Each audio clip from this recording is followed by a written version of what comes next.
Good evening, good morning, good afternoon, wherever you are. Thank you for joining us. This is Impact 2021. For those of you who know, this is our constant conversation where we discuss issues of the day, relevant issues. And today we're just gonna jump right in. We're gonna do it a little different. This is more just straight conversation. So I'm gonna tee it up, and then we're just gonna talk about it. So who we have on our guest today is Steve. As a reminder to everyone, this is a conversation. So feel free. Type your comments and questions into the comment and questions section. The last couple of weeks, we've had some great comments that have come in. So please feel free to do so, and we'll address them as we go on. Man, Steve, so we're just going to talk. So basically, you would think right now what the conversation would be about is the Derek Chauvin trial. That's the person who murdered George Floyd. But that's not the conversation that we're going to have. I'm just going to tee up two little stories and then just see how, see where it takes us. So first, there was the story of Dante Wright, 20-year-old. He was pulled over in, this was in Minneapolis. This was near where they're having the Derek Chauvin trial. He was pulled over on Sunday for a traffic violation. Some say that it was because he had air fresheners in the window, and that's illegal there. And anyway, he was pulled over, then they saw that his registration was bad. They pulled him out of he got out of the car. And as they were running through his stuff, they realized he had a warrant for just missing court. So then he tried to get his car to get away. As a result, a female officer, a 26-year veteran, pulled out her gun and shot him, point blank, just shot him. Now, she did say that she thought she had a taser. She was yelling taser. People were saying it may have been a mistake. But as a result, there were definitely been the last 2 nights have been riots, people rioting as a result. Another black man shot by cops. Another black man shot by white police officers. And so that's the first issue. The second one is here in Virginia, where we have a lieutenant in the Army who, and this happened in December of 2020, a lieutenant in the Army was pulled over, or the cops came up to try to pull him over because he didn't have a license plate visible as they thought. So he immediately turned on his hazard lights, drove for what they say is approximately 2 minutes to a well-lit area, a gas station. His hands were out of the vehicle. He's in his Army attire. And they come up to him, say some disparaging things like you're getting ready to ride the lightning, which is a term of basically talking about you're going to go to the electric chair. And that's used primarily for black people in some conversations with a movie. He was pepper sprayed, point blank in the face while his hands were outside of the vehicle. Eventually, he was pulled out of the vehicle. They noticed that he did have a license plate. It was a paper license plate in the window. And then in their report, he wasn't charged with anything because there was nothing to charge him for. And in their report, the 2 police officers said he was not complying with their commands, and it was a high risk because he didn't pull over. And just to go back on the commands, one cop was saying, get out of your seatbelt. The other cop was saying, keep your hands up. 2 totally different commands. He's sitting there saying, I don't feel safe. And he's verbalizing, I don't feel safe. I don't know what to do. Y'all are saying all of this stuff. Kept his hands out the window. So those are the 2 stories. That's what's doing the headlines right now. And so that's what we're going to talk about. And so I'll just tell you. And anybody, again, please, if you got comments, add them in. I was already sick and tired. And now I don't even know what above sick and tired is. of just constantly having these events. The one in Minneapolis where you see the lady and you're like, oh, well, that could have been an accident. You know, she meant to use her taser. She's yelling out taser. I mean, look, she's a 26-year veteran. She trains people. Come on. I don't know. Like, I'm at this point where I really feel like, and bear with me, man, I really feel like if somebody shot all three of those cops, I'd have been like, okay, cool.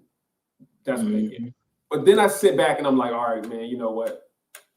That's not how I'm supposed to be. God-fearing man. I don't want to go that route. But you start, that starts to creep into your head, because at some point you're like, man, this is not working. And this is not our generation anymore. We've already been abused by the cops. Now we're looking at, people's immediate children, nephews, nieces, your next door neighbor, they're being abused by cops. Now we're already down to, now is it grandchildren? Like we haven't moved the ball enough that now we can expect grandchildren and great grandchildren now are still going to have to deal with this abuse. Like, we're not moving. And it's a frustrating area that we're in. What do you, when you think about these stories, just talk about how you feel about it? I think we talked about this on the show before, but Will Smith said it years back. This is how it's always been. It's just being filmed now. Mm-hmm. And, I'm not sure if we remember, but when all this was really starting to escalate on video during the Obama administration, and then Obama was, trying to get the cams on the officers and stuff, and that went through. And now that the body cams on the officers, through legislation, it's becoming more. It's more and more and more, and the snowball is rolling, and it's just becoming larger and larger. But it's the norm. It's been the norm. This is America, man. This is America. This is how African Americans have been treated since the first one arrived in 1619. Yeah. It has not changed. White supremacy is still reigning. I wouldn't say they're reigning supreme, but they're reigning, and they're trying to get back their supreme. So, with more and more diversity being in the country, the white supremacists, they're trying to just hold on to their power, and they're holding on to their power using their privilege, using the police, using the guns, using the arrest, showing that they can do it and get away with it. Tries to, and it enhances their supremacy. And to be totally honest, I believe her name is Kim Porter, something like that. The officer that murdered Mr. Wright. She knew what she was doing. You cannot tell me a 26-year veteran of the police force, which is also a trainer of new officers. First of all, if she's training officers, this is why it's continuing, because a person like that is training more people. So let's not be surprised in Minnesota, the people that she trained do this again next year or the year after, because obviously training is trash. Yeah, and obviously, and this is what I've heard. Now, I like to preference that this is what I've heard through different officers who've come on programs and had different articles, is that it's not like you're swapping sides with your gun and your taser. Your gun is always on your side. And from what they said, that your gun is on the side of your strong arm or your aiming arm, and your taser is always going to be on the opposite side. So if you've been there for 26 years, your taser has been on this side, and your service weapon has been on the other side. Yes. And so you know which one you're holding. I can see you getting caught up in the adrenaline and in the moment. But I mean, it even comes to question, it was point blank. I've seen the video, the video, you're point blank. Why are you even pulling out a taser to shoot somebody point blank anyway? When you have another officer that's holding him at the car, like, it's just not that. And there's his girlfriend's in the car. So I mean, at this point, you're just being reckless with your weapons. Reckless. And a 26-year-old veteran shouldn't be reckless. They should be the epitome of, policing. It's like, okay, great example for the people that don't get it yet. I'm a musician. I was, started in middle school. I play various instruments, master of none. I don't want everybody to think I'm a monster, because I'm not. Tim, your cousin Tim, is a monster. But I know the difference between a marching band tuba and a concert tuba. Mhm. They are both brass instruments. They're both large. They both have the same sound, but there is a clear difference on what they're for. A marching band tuba is called a sousaphone. It's the big old bell here, and it's just they can, it's on your shoulder, and people can walk around and march. Mhm. Whereas a concert tuba sits in your lap. You're not supposed to move with it. You're supposed to sit down and play, and the bell is upright. Right. So they do the same. They have the same purpose, but for two different reasons.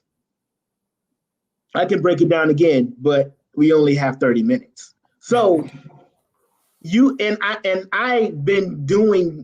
been in music, I've taught music, I've taught band, I've been a clinician for multiple colleges. That means I've been doing it for 26 years. Mm-hmm. So what sense does it make if we're getting ready? You were in the Marching Spartan Legion. You know what it looks like to do a drill. So how foolish would I look? Coming out, we're plotting the show, we're doing maneuvers on the marching band field. I come out with a marching tuba, but everybody else has a sousaphone for marching. I know I'm out of place. Mm-hmm. This isn't right. Oh, I'm holding the wrong horn. 26 years I've been doing band. For 26 years, I've known the difference, the weight difference, the look, the style, how I hold a marching band tuba and a concert tuba. There is no excuse. What that officer did was murder. She knew what weapon she had. She knew how it's discharged. You cannot tell me a 26-year-old veteran doesn't know the difference between a taser, which has color, and a service weapon, which is a gun. You can't tell me. She knew what she was. She knew it's clearly a weight difference. Mm-hmm. It's a weight difference. A taser doesn't hold 9 to 12 bullets. Metal bullets. The tasers are tasers bullets now. I don't know tasers. So the thing is, they have cartridges, but it's definitely, you're right. That weight difference is really different. And I think you made a great point about the fact of that 26 years, so you know what you're doing. Not that supposed to. Not at all that anybody wants to be conspiratory, but you've been in the game for a long time, so you know how to do dirt and get away with it. They said that she was I don't want to misquote it, but she was she was elected to the union, and she was actually involved in helping out some officers in some situations where it was a police shooting. Recently, as 2019, it was a police shooting, and she arrived on the scene and told the officers what to do: go back to your vehicles, cut your body camera off, don't communicate, all that kind of good stuff. So she's in that; she knows how to do that. So if you know what to do to get away, it could be a convenient thing that you are sitting here with your gun out, yelling "taser, taser," and then shooting your firearm and killing a man. I don't know. But I'll say this. Now, she just resigned today. In a move that some people say maybe to try to protect her pension. The mayor of the town has not yet accepted her resignation. But it clearly she wasn't about to get fired. And it always comes to me as simple as, if you or I make a mistake, we got to suffer the consequences. Without a doubt. If we hit somebody with our car because we looked down at our phone and looked up, we're going to be charged with manslaughter, even though it was 100% a mistake. We should expect nothing less than that when we're talking about police officers. There's no reason that from time to time they can get away with murder, because they're going to continue to do it. They're going to be reckless. They're going to take chances that they don't need to take. They're going to be irresponsible with what they're doing. They're going to try to shoot somebody with a taser or a gun when they are 2 feet away from them because the person tried to speed off in the car. I don't know how you just let that slide. I'll say this. I recall when I was I used to finance industry. I used to work at this firm, We're a stock trading firm, so we executed stock trades for clients. And there was this guy, man. He smooth, had nice, expensive clothing, had a nice car. He'd been in the game for some time. I came into work one day, he was gone. I was like, well, what happened? Well, he missed a trade. He forgot to put a trade in. And the client lost a little bit of money. Now, these clients are millionaires. They don't care nothing about this little bit of money. One trade might have lost a couple $1,000. He's been in the game for years. He's been a great partner well, not partner, but a great person in the company for years. One trade, you're gone. You have to pay the price, even though it was just a simple mistake. And we constantly get that because, I mean, come on. Like, listen, my car, when I was growing up, my cars always had bad registration and bad stuff on it because I just forget. This is true. I always had to pay for that. If they pulled me over and I was just like, oh, my fault, I forgot the registration. I'm getting the ticket and I got to pay for that. The ticket. Same thing happened with me. Yep. Right. So if they gonna make a mistake, they gotta pay for that.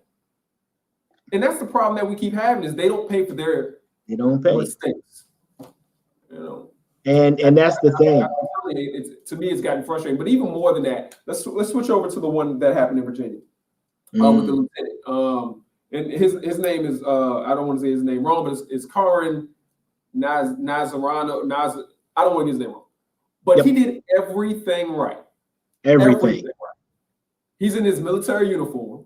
He's driving his car. When the cops pull him, he cuts on his flashing lights, like his hazards, and drives slower so he can go to a well-lit area. And he says he went to the well-lit area to protect them because it was at night. But we know that was protect them and protect yourself. You're in a gas station, bright lights everywhere. They have their body cams on. He has his camera on his phone running. He has his hands out of the car.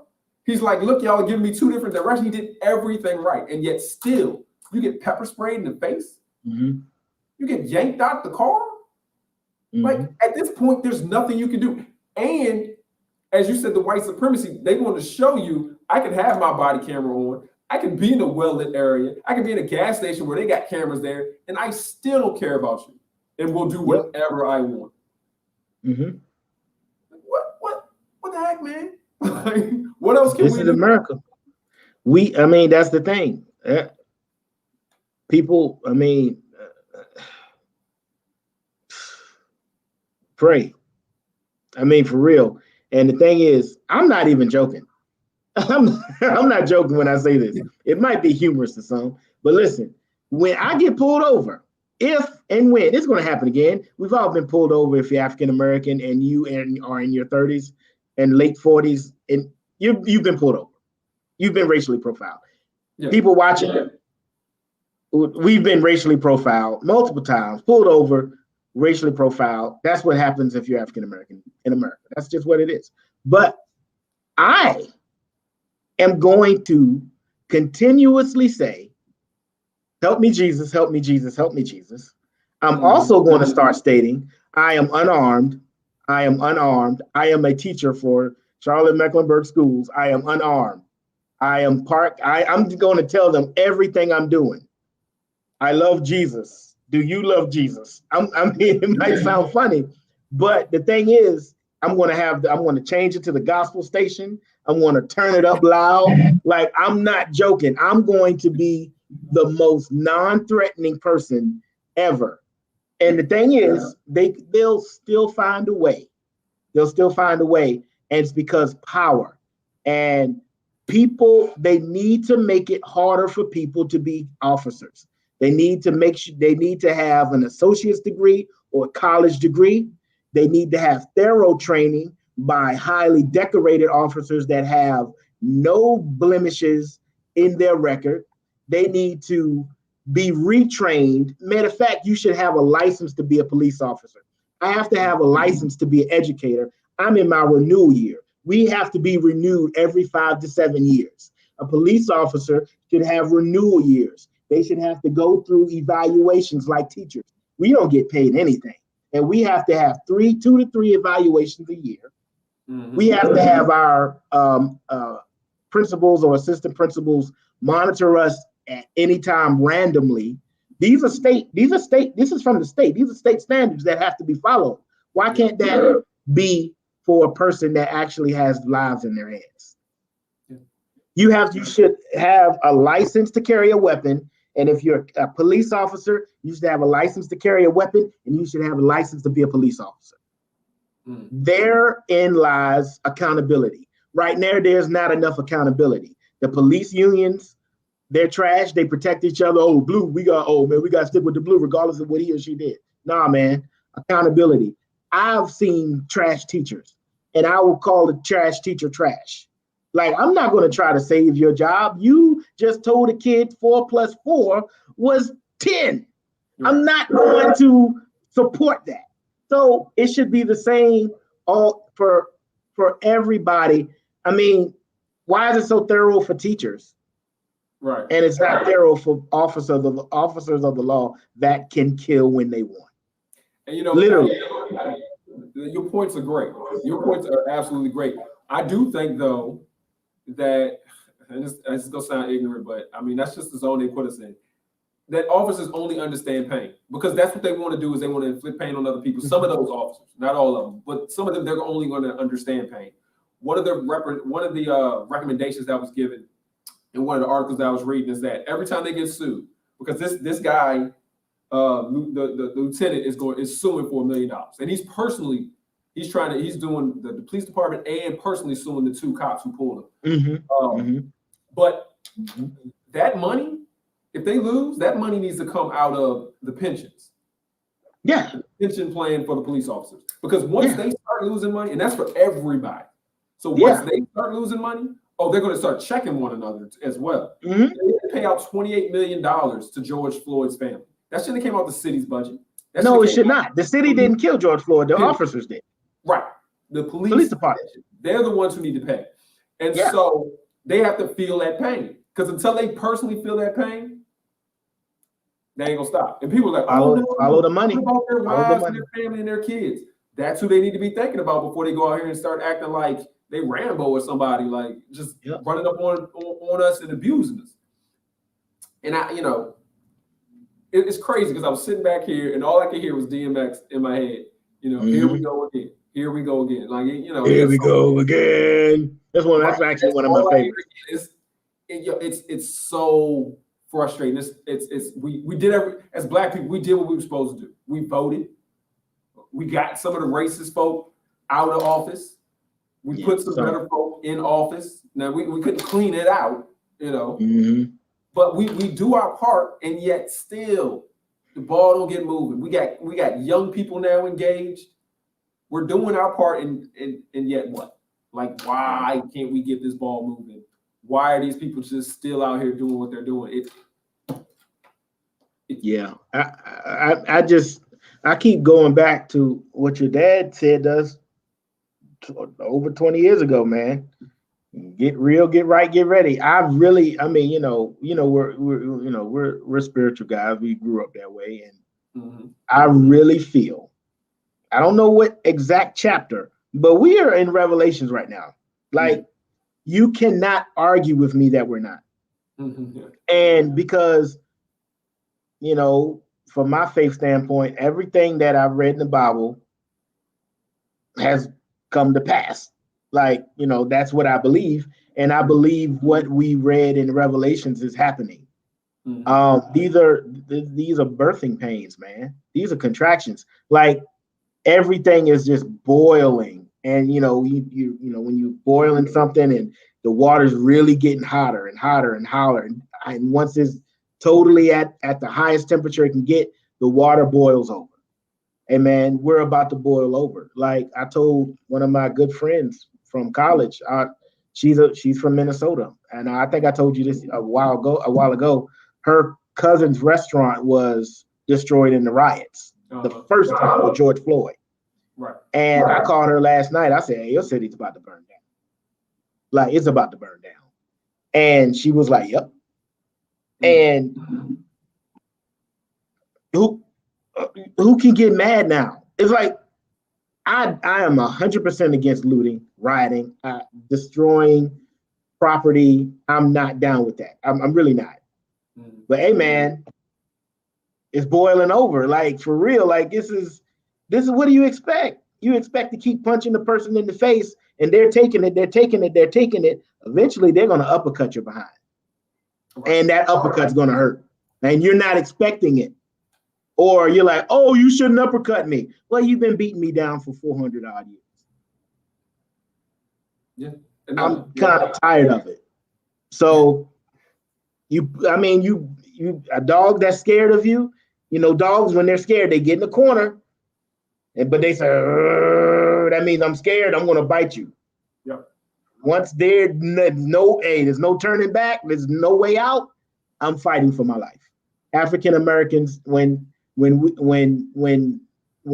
riots happen because African American man, woman, boy, or girl are killed, when riots happen, it's the dog in the corner that is scared and tired of being scared, and now they're fighting. Now the dog's fighting for his life. Yeah. So America's about to be bit really, really bad. Like, and they better not mess up in this, George. They better not mess up in this trial. I'm nervous. I'm nervous because we're used to the outcomes. We're used to the outcomes being the same over and over again. America is in trouble.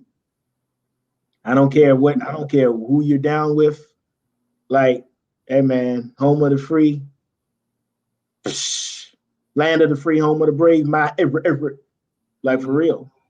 Like, it's bad. It's bad, but I'm standing firm in my faith. I know me and mine will be fine because the spirituality is deep, but at the same time, it's bad, man. It's just bad, and we have to do better. We have to talk to our children. We have to. I mean, I'm really, before the school year ends, I'm going to talk to my classes about my elementary students, maybe the older ones, about what to do and what not to do, like for real, because the Tamir Rice thing, it doesn't matter the age. So we gotta, if the parents aren't saying it, it's the teacher's responsibility. It's not, but it is. I mean, who else is going to see it if not the parents? So I don't know, man. I'm sorry I'm talking a lot, but it's frustrating, and we just gotta do what we can. But that's the thing that we are. Like, as Black men, as Black people, just as people in general, as good people, everyone should be frustrated. Like, just frustrated. Just frustrated. Frustrated. And I'll say this. I'll give my little service announcement or whatever. I don't know. I was thinking. I'm like, well, what do we do? We did all of this. We did all this, and I'll take it back to it. And I don't want to sound like I'm just trying to be, oh, you a church guy, you're a church advocate, blah blah blah blah. I really think that I honestly, like, this is an honest assessment. We tried it we've tried it different ways. And we last year, especially to the young kids, and I'll say this to the young people who went out there, you tried it your way. You tried it with rioting. You tried it with protesting. You tried it with tweeting and talking. You tried it with voting. You tried it, What has worked in the past is you need to try it with the church. Like, everyone, I don't care if you believe in God or you do not. If you believe in justice, the church is the one that gets it done. Like, when you sit back and you look at the movements, and I'm not even, and I'll even go even further. It's not even that it has to be the Christian church. Because when we saw civil rights movement, you had Muslims here, you had Christians here, but you had the church. And if you want to take it out of the Black context, you look at the different groups that helped us out along the way. And can't think of the name of the other groups, but that out of Pennsylvania and things like that. But you had different groups who sat back and actually helped the movement. But it's always been the church. And I'll say that we've lost our way as a country a little bit, in the sense of, all right, y'all will go and try to do your own thing. Look, I'm glad that you're doing it, but it doesn't necessarily move the ball. What moves the ball is when you're in a church environment, and it's because we know that we can put everything out there and lose everything because it's God who has us. Like, we don't have to have that fear. And if we lose our life, and we know, bloodshed is it causes change in most situations, unfortunately. But we know if we lose our life, we got another opportunity. You know, Mhm. we don't be scared of that. And so, you know, I don't know. Maybe that sounds a little corny, but that's just how I It's look not, yeah, I mean, it could be church. corny to somebody if they wanted to be corny, but the reality for us is the reality. I mean, there's a better place, and you know, we can do what we can to make this the better place that we're currently in for ourselves. So we can do all we can to make our space as heavenly as possible. I mean, the only thing is you're just going to have somebody combating you all the time. But we also know, like, okay, I'm not going to get it here. I know what I know. I know who I am, whose I am. I know what I've been taught. I know what I believe. I know where I'm going. So where I'm going is better than here. Ain't got no bills, ain't got no, man, I need to get some gas. No, you ain't got to get no gas. Ain't no gas stations. But that's what I'm saying. Like, there's a better place and there's a better way. Yeah. Well, look, we're out of time. I want you to get this comment, and I want you to address it, and then we're gonna wrap it up because we can talk about this all day. Yeah, for real, we could. The church must bring about hope in the lives of people. The church must bring about light in the darkness. Mm-hmm. Just speak to that. And what do you think about that comment?